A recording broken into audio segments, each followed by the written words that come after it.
Probably about on par, purely because no one else has ever won it 4 times.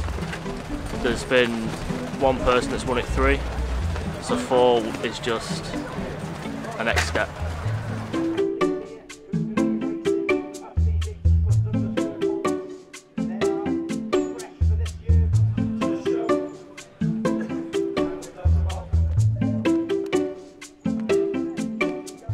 Pole climbing's all about speed and skill, more about speed than skill, to be honest. The aim of the competition is to start on the ground using spikes on your feet and a harness and safety equipment to race up wooden poles as fast as possible, stopping a button at the top.